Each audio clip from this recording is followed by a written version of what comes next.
It's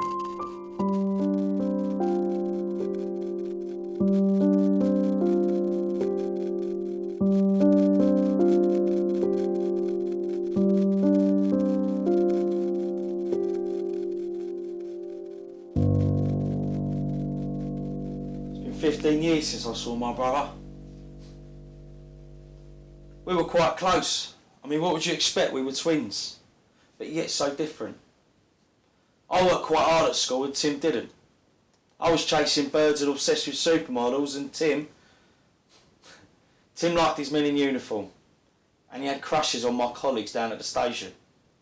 I left home at 16 and Tim stayed at home till he was about 20, and that's when he got offered a job in the States. We were surprised and impressed that he'll be setting foot abroad all on his own, considering he was the type of bloke that needed a sat-nav to find his belly button. Even though he'd been on the dole for years, he had the odd job, delivering leaflets through letterboxes, waiting on tables, that sort of thing. I understand he got his dazzling job opportunity through an ex. The only time I ever believed in the saying, "It's not what you know." My God, it was a tearful farewell at the airport.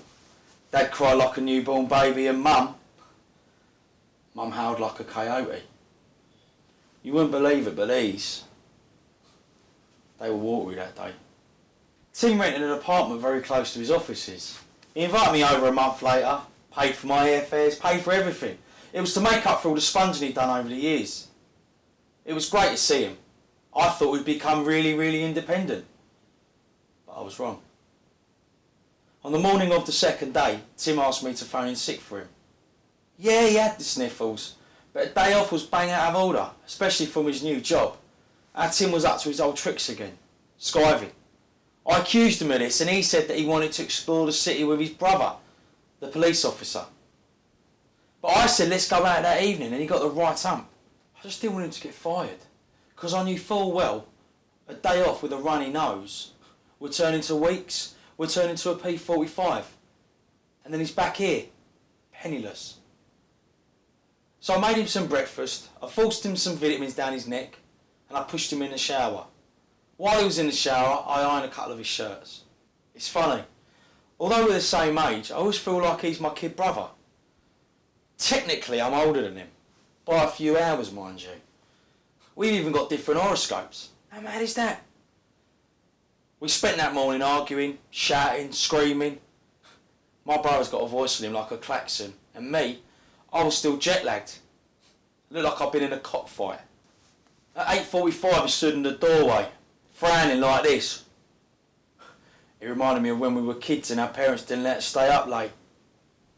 "See you later, kid," I said as I was straightening his tie.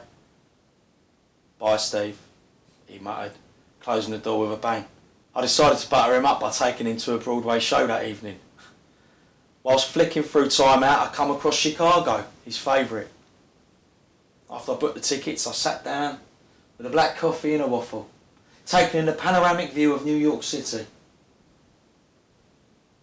Then I saw. First I thought I was hallucinating, but nah. I saw that first plane going into that World Trade Center all right. My first thought was Tim's place of work. The memorial's in 3 hours, Grosvenor Square, same place as it is every year. The guilt is still eating me up to this day, 15 years later.